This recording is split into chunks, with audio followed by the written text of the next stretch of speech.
Are you a parent that is looking for secondary school mathematics tuition for your child? Here's a great deal for you. Learn Math is having a promotion of $50 for a whole month of tuition. Just recommend this to another parent. Both of your child will only need to pay $50 each for a whole month of tuition.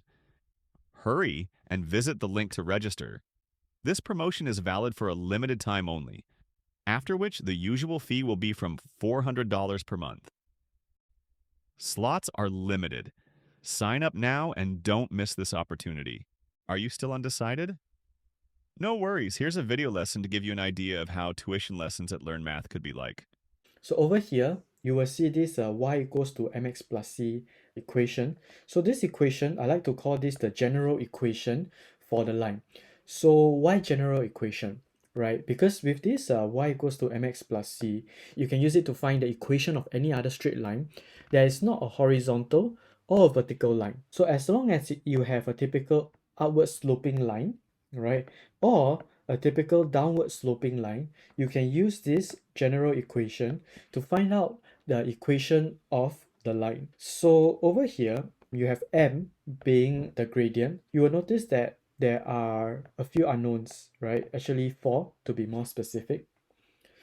When you have found your m as well as your c, so these two values, you will have a specific equation of a line. So now this is a general equation. Once you have found a m and a c, right, then you will have the specific equation of the line. So let me give you an example. Let's say you manage to find m, which is the gradient, to be 2, right? And then you manage to find c, which is the y-intercept, right, to be 2 as well, right? So you have y equals to 2x plus 2.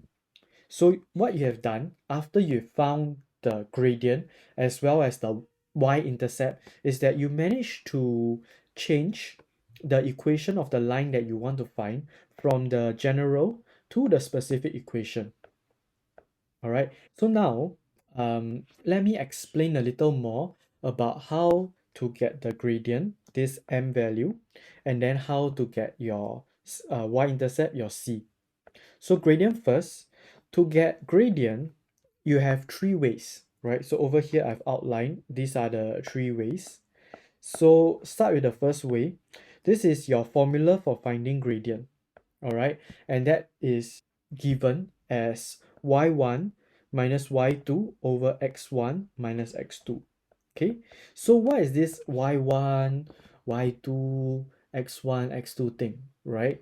So this x and y actually is one coordinate, meaning one point that you have.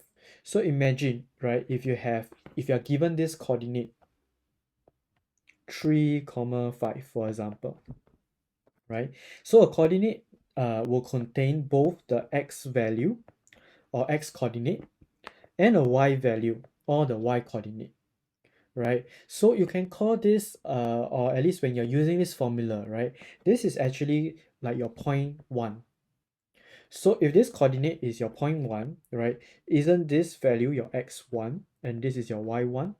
So 1 is given to the name of the coordinates that's inside this point. Now, if let's say I have another point called point 2, right, and this point is given by, or it has this coordinate 7 comma 8. What is happening is that this x value I'll call x2, all right, and then this y value I'll call y2, because this point now is called point 2, right? So we don't usually use point 2, but I just wanted to show you so that it kind of corresponds to your formula over here. All right, so you can also very commonly you will see maybe coordinates given as 3 comma 5, and then this is point A, right, and then point B is 7 comma 8. So I'll show you with 1 and 2 first, since the formula is given as 1 and 2, and later on we can talk about, hey, if it's A, if it's B, how do I put it in the formula?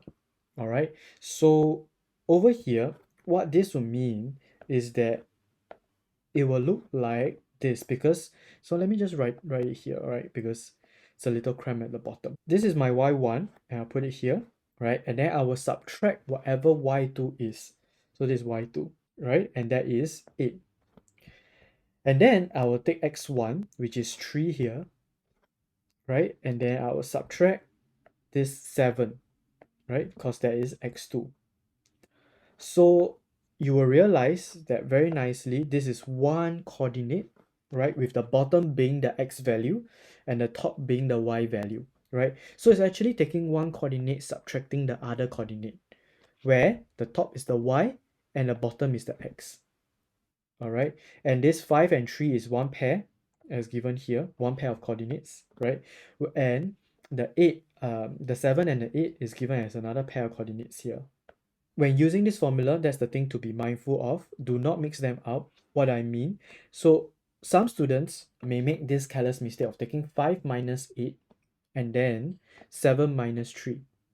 Okay, this is wrong because this is not one pair of coordinates, right? Based on what we have shown here, 3 comma 5 is one pair of coordinates of both x and y, right? And then 7 comma 8 is one pair. So we are mixing the pairs here, and then that's why this is not correct. So let's swap it back. 3 minus 7. Okay, so this is if you are if we are using this formula, right? y1 minus y2, x1 minus x2. So you will realize that it's exactly the same, right? If I use this ya minus yb over xa minus xb, or if I use y1 minus y2 over x1 minus x2. Okay, so if you're okay with this, that's how you use the formula to find gradient. All right, there are still two more ways you can find gradient. All right, so what are the other two ways? So if you have parallel lines, right? Parallel lines have the same gradient. So this is how maybe like a parallel line would look like. Or if let's say I will draw it out, it's a y-axis, this is your x-axis, and you have two lines, right, that are parallel to each other. So if you have two lines that are parallel to each other, they have the same gradient, right? Because gradient is how steep these lines are, right? And you'll realize that if you are climbing this slope and you're climbing this slope, the steepness is the same, right? So how steep it is the same. So that's why gradient wise, they'll be the same.